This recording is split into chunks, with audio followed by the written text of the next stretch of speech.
Olá pessoal, boa noite. Eu sou Rony Neves do canal, trazendo mais um conteúdo neste canal a respeito da Bíblia. Conteúdo de verdade, de seriedade, como todos os conteúdos que tem nesse canal é de seriedade. E demorei de trazer os conteúdos que eu falei que eu estava preparando um conteúdo de primeira, os outros também eram de primeira, mas eu falei que eu estava preparando algo novo.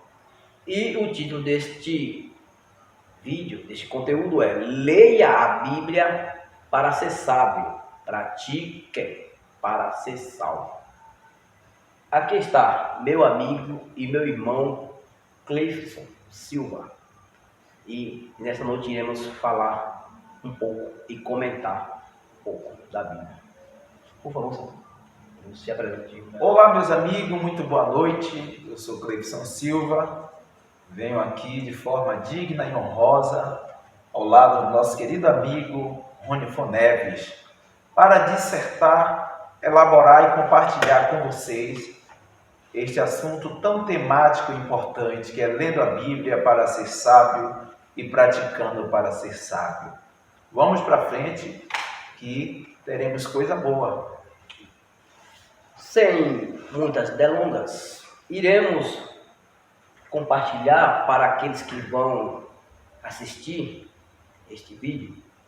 Iremos comentar sobre o Gênesis, primeiro, né, pastor? O qual é o início de tudo. Então, nada melhor do que começarmos do começo, né?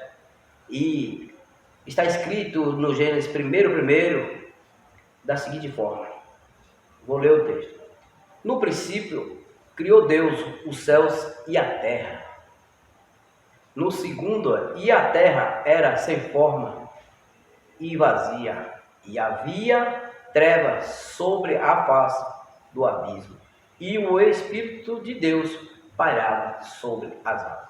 Pastor, quero pontuar ali, já está pontuado, uma seguinte pergunta. Quando ele fala que a terra era sem forma e vazia, e o Espírito de Deus pairava sobre as águas, faltava algo para que repousasse sobre a terra?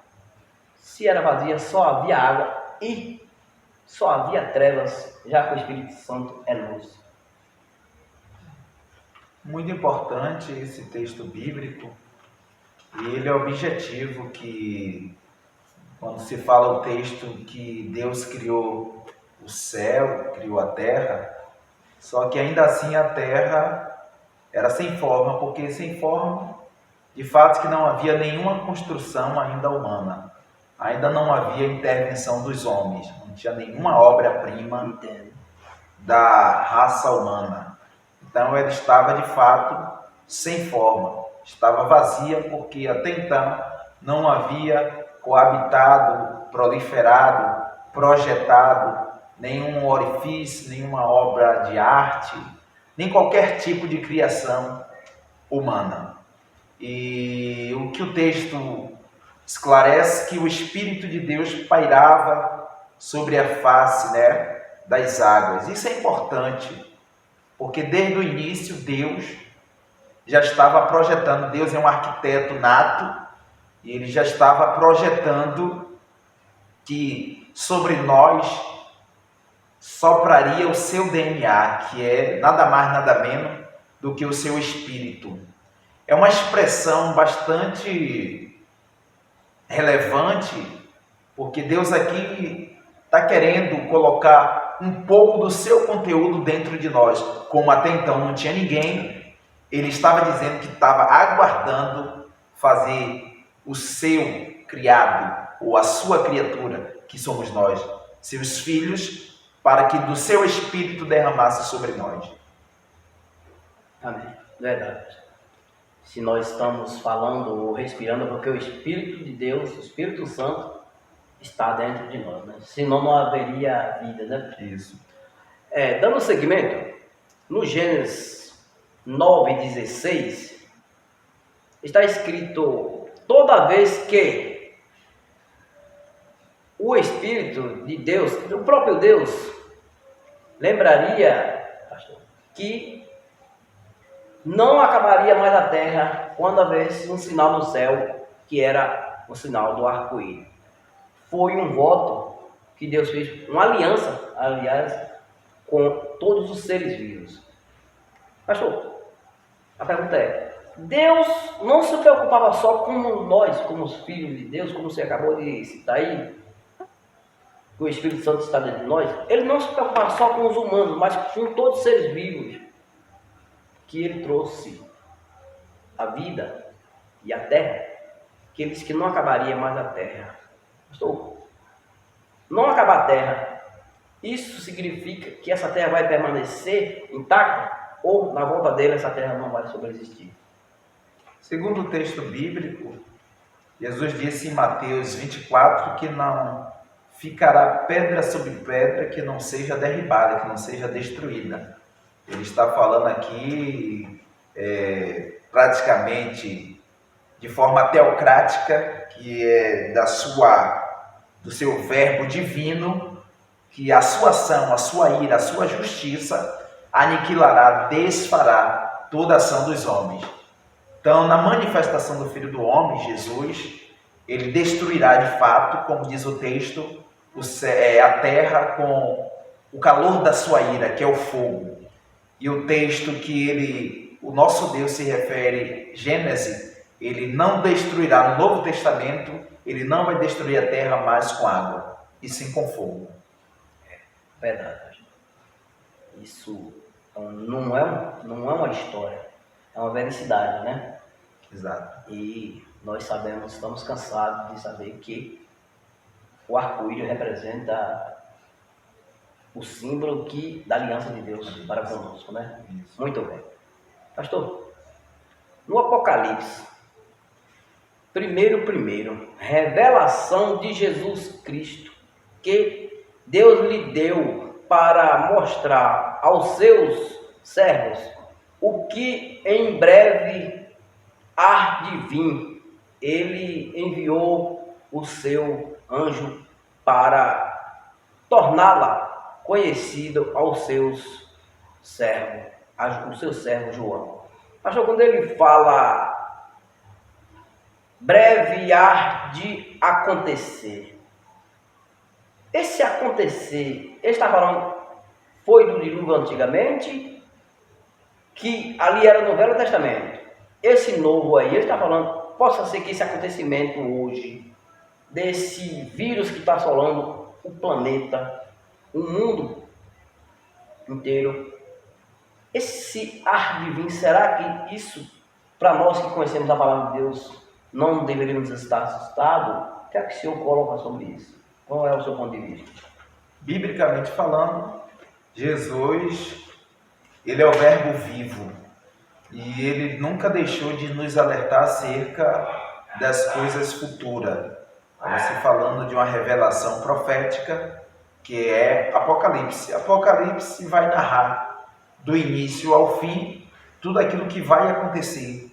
Porque em Mateus Jesus disse que era o princípio das dores. Já em Apocalipse é um quebra-cabeça, até porque Jesus é a chave hermenêutica do Antigo Testamento. Tudo o que aconteceu no Antigo Testamento estava apontando para a manifestação do Filho de Deus. E as coisas que há de vir, revelação, coisas futuras, é coisas que ainda está para surgir, está para acontecer. Isso não é de se espantar, não é de se assustar, até porque toda a profecia dita por Cristo, ela precisa se cumprir. É como se fosse uma presságio ou uma Magedon. As palavras não passarão. O céu e a terra passarão, mas as palavras não. Amém. Dando seguimento, para dar termos a este cenário qual nós estamos vivendo e presenciando e vivendo o que Deus trouxe através do Espírito Santo que aconteceria. Pastor, no Apocalipse 1:20, este é o mistério das 7 estrelas que você viu em minha mão, e os 7 candelabros que representa as 7 igrejas, o senhor sabe muito bem e sabe passar para aqueles que estão nos assistindo, aqueles que vão assistir, o que representa os candelabros e as 7 estrelas, pastor? Sim. De forma figurada e literária ao mesmo tempo, cada estrela estava representando os anjos. Os anjos aqui no tempo atual de hoje, de forma aplicativa, é um termo figurado. E cada anjo hoje que está liderando o rebanho, que está presidindo a igreja, ele representa um pastor, um apacentador. Essa estrela representava um apacentador da época.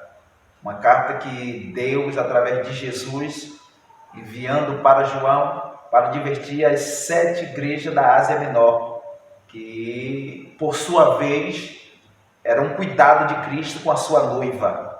O candelabro, no Antigo Testamento, era utilizado 7 pontas de candelabro. Esse candelabro, resumidamente falando, ele tinha 7 pontas. Cada ponta dessa representava o número da perfeição. Levava consigo uma espécie de chama, fogo, que jamais, como disse Eclesiastes 9:8, em todo tempo esteja alva as suas vestes, e nunca falte óleo sobre a sua cabeça. Então essa chama precisava ficar acesa no templo. Hoje essa chama, de forma simbólica e ao mesmo tempo literária, ela não pode apagar dentro de nós até que o noivo ele venha. Amém. É isso aí, pessoal. Vemos que a Bíblia ela é a bússola para todas as respostas, né, pastor? Exato. E estamos presenciando, espero que vocês vivenciem também, estão passando por aí pelo YouTube, veja lá, Rony Foneves, assistam, se deliciem desse banquete espiritual e esperem que está vindo muito e muito mais. Pastor, por favor, dê as suas considerações finais.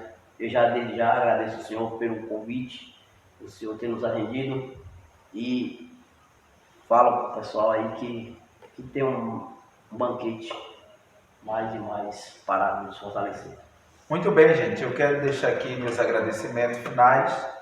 Eu tenho certeza que isso contribuiu de alguma forma num seu quantitativo intelectual, social, até mesmo espiritual, e muitas coisas há de vir.